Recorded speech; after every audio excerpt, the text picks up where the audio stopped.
Guys, let's talk about the offense. We're officially into the second quarter of the season. Jose Altuve appears to be on the fast track back, hopefully not too fast, but Michael Brantley has been indefinitely shut down. Bregman's been typical slow start for him, but it's even been bad for his typical slow starts. Abreu, we've well documented. What do you guys think as far as where this team is at offensively? Charlie, what do you see? How does this team project out once they get Jose Altuve back? Does that push Jose Abreu down in the order? Does this offense start to come together with Jose Altuve in the lineup? Well, better push Abreu down. Altuve turned 33 earlier in the month. I don't expect him to suddenly tumble down the hill, but I wouldn't want to bank on him being the 920 OPS player that he was last year. But that's fine if he's an 820 OPS player. That's a really good offensive player. Only Jordan is better in the present Astros lineup than that. And that is way, way better than Mauricio Dubon at 675, right? For the 20-game hitting streak. The guy still never walks. His on-base percentage is .313. He has no power. So Altuve in, Dubon out should provide a big boost. Still, he only gets 4 or 5 turns in the lineup, so it's not going to take a bad offense and make it a great one. To me, the most critical guy is Bregman. He's been just inept. He's on pace for 16 doubles, along with 16 homers a quarter of the way into the season. Still not batting .210. OPS up 650. And we're beyond slow start. Right? It's a quarter of the season now. Abreu may well be washed up. I'm not expecting a big surge. Obviously, it would be a tremendous boost for the Astros if it happened. But until he shows he's not dead man playing, I'm going to think of him as dead man playing. Unless Yainer Diaz is given kind of a job share, 50-50 playing time. What is Martin Maldonado going to become a good offensive player when he's a couple months away from being 37 years old? He's never been a good offensive player basically his whole career. Bregman's been a stud. Not for a while now. 2019 was his last elite season, but he was really good last year and the second half of last year specifically. So at 29, I think it's reasonable to hope absolutely and believe credibly that, okay, this is a longer, slow start than he or any Astros fan would be comfortable with. But the turnaround should kick in. If not hitting 300 and slugging 500 the rest of the season, at least being a good third baseman. And Alex Bregman offensively has been a flat-out bad third baseman so far this year. So I'm going to assume Altuve is going to be good. I'm going to assume that Jordan is going to remain great. I'm going to assume Kyle Tucker, his floor is he's very good. So Altuve ends the big boost. Alex Bregman among the existing players to me is the most logical to be a lot better than he's been so far this season. And boy, the risk and a whole lot of assuming there. Yeah, I would try and make these guys feel a little more comfortable, go back to what was working in the playoffs. So Altuve comes back, you put him 1, I put Pena back in the 2 spot, Jordan at 3, and maybe you put Bregman back at 4. I don't mind Tucker batting there, but if we go back to the way they did it in the playoffs, it worked pretty good because Dusty said he was hesitant to move Bregman last week because putting him in the number 2 spot, he was starting to get going. Well, now he's had 2 hits in his last 4 games. Clearly, that's not the magic to getting Bregman going. So I would put Pena back at 2, and I'd try Bregman at 4 because it worked, and Dusty likes that anyway. You got Tucker at 5.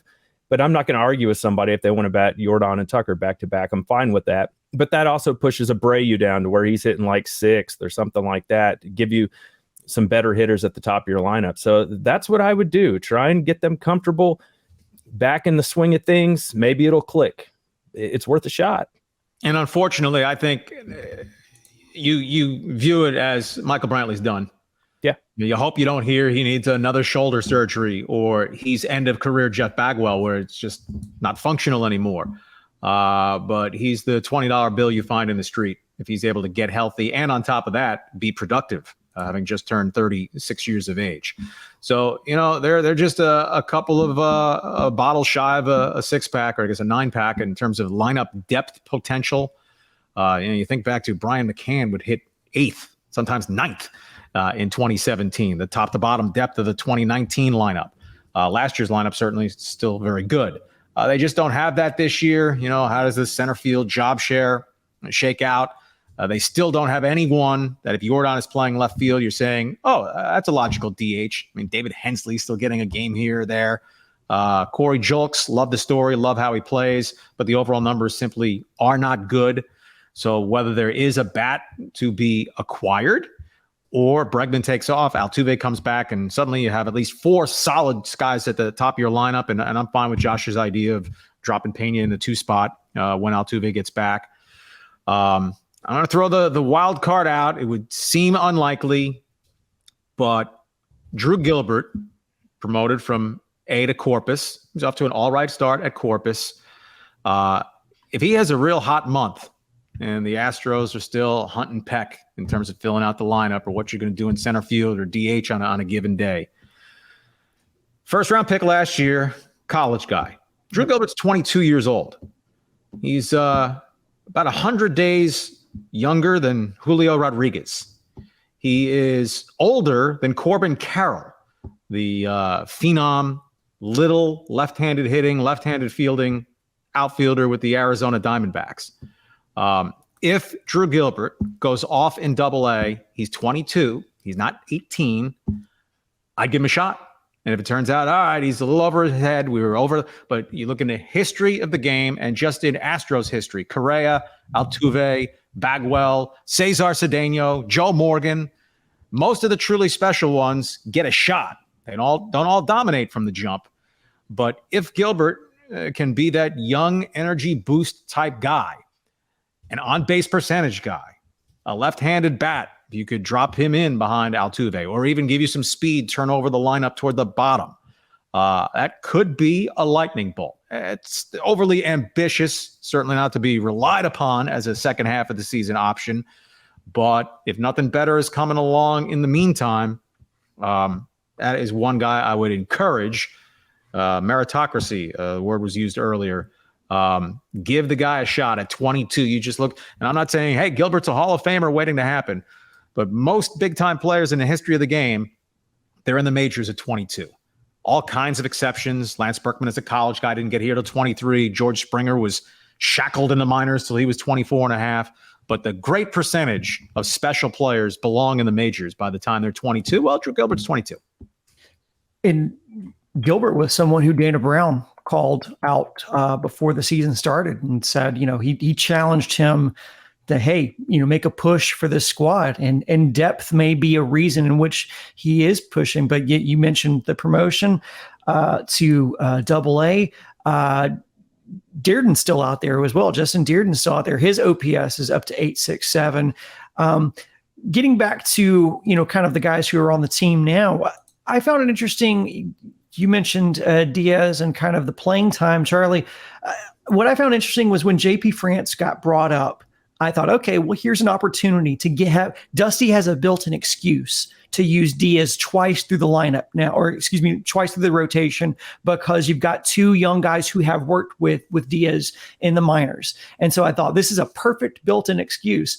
And instead, what we saw over the weekend was Maldi working with Hunter Brown, with the reason being that, well, if something happens to Diaz, we want Hunter Brown to have experience with Maldi. Okay, well, if something happens to Maldi, because it did last year, then why don't you give Diaz the experience with a guy like Fromber or Javier or guys like that? So I find the decision-making with Dusty and the rationale from Dusty sometimes makes me want to pull out what's left of my thinning hairline.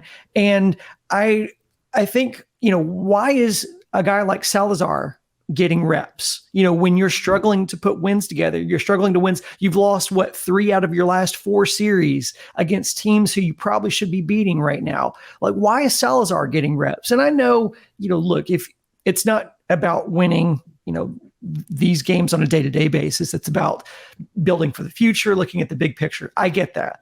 But also, isn't part of that trying to see what you have in Diaz?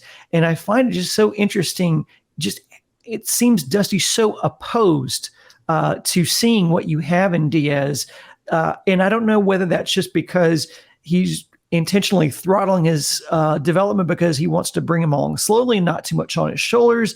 And we've seen what's happened in St. Louis, where you had Contreras, who's no longer going to be catching because supposedly the pitching staff didn't like throwing to him. So I totally understand there's a chemistry thing that goes along there with your catcher and your pitching staff, and pitching has been a strength.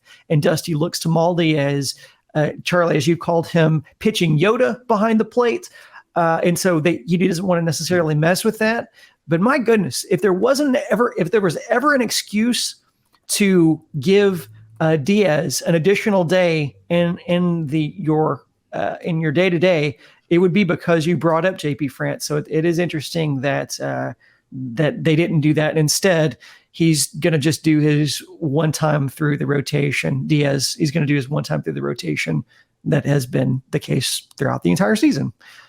Very well executed silent treatment after Yiner's first home run in the dugout. Unless that was Dusty dictated. Hey, don't celebrate that. If he keeps hitting like that, I'll have to play him more.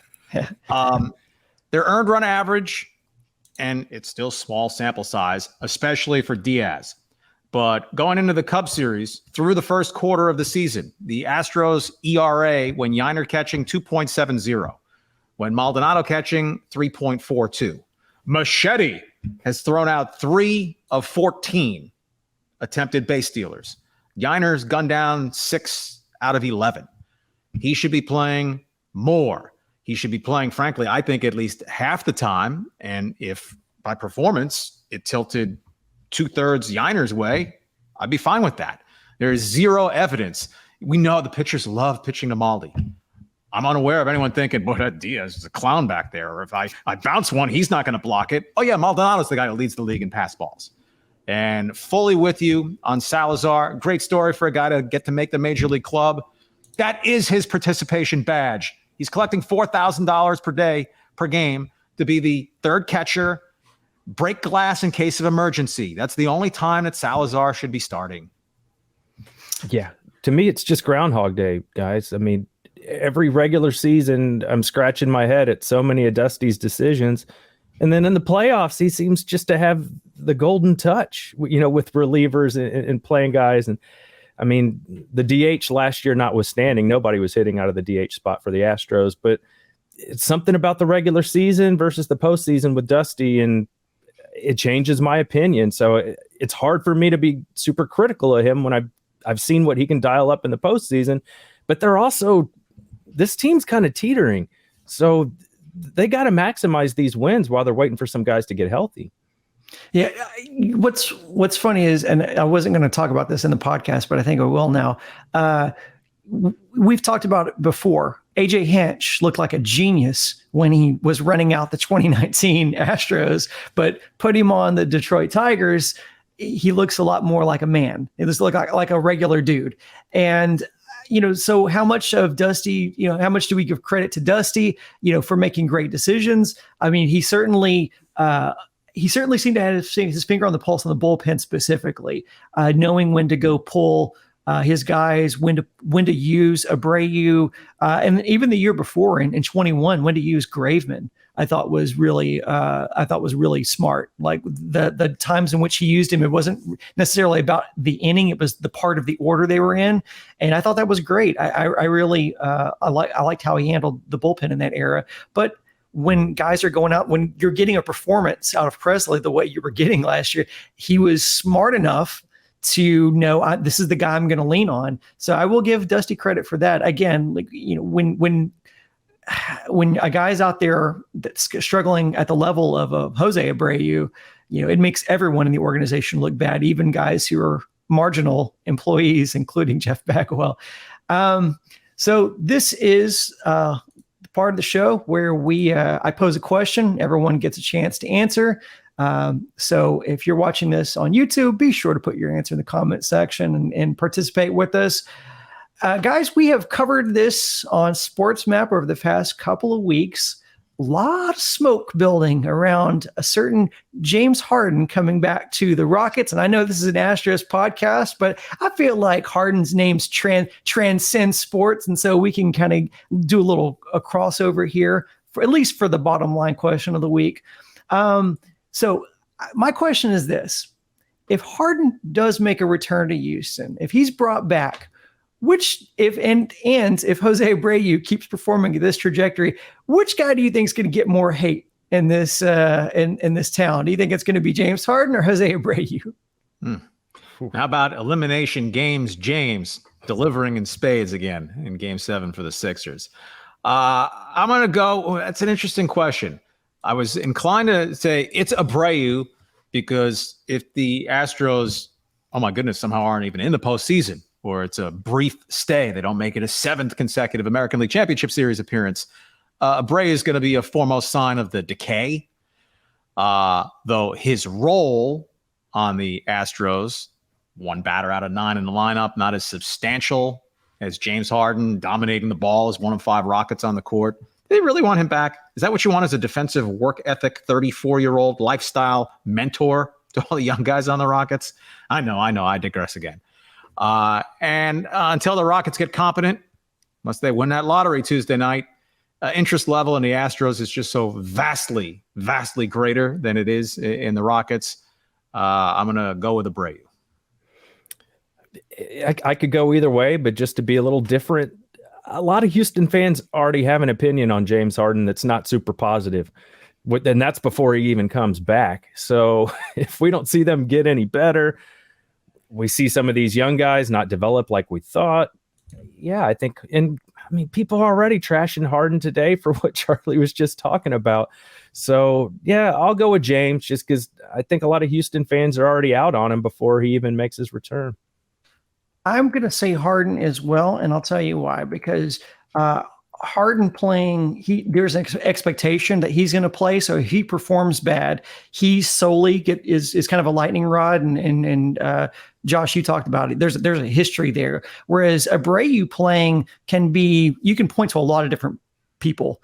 You can point at Jeff Bagwell and Jim Crane, as many have, for bringing him in. You can point at Dusty Baker for penciling him so high in the lineup. But James Harden's on an island when he's out there in more than one way. Yeah, I think it's going to be Harden. And let me just say that if he gets introduced at that presser by Jeff Bagwell, then we know we're all being trolled. And that's the bottom line, because Stone Cold said so. Excuse me, Mr. Austin. Maybe they should both shave for a fresh start. Abreu and, hypothetically, if Harden is to wind up back here. That's right. And maybe Bagwell if he's going to get to continue to make executive suite decisions. Indeed. And I'll give you the final word there, Charlie. That's it for this week's episode of Stone Cold Stros. On behalf of Charlie and Josh, I want to thank our producer, Jack, for pushing the buttons. And thanks to everybody who watched and listened. Appreciate the support. Until next time, go Stros.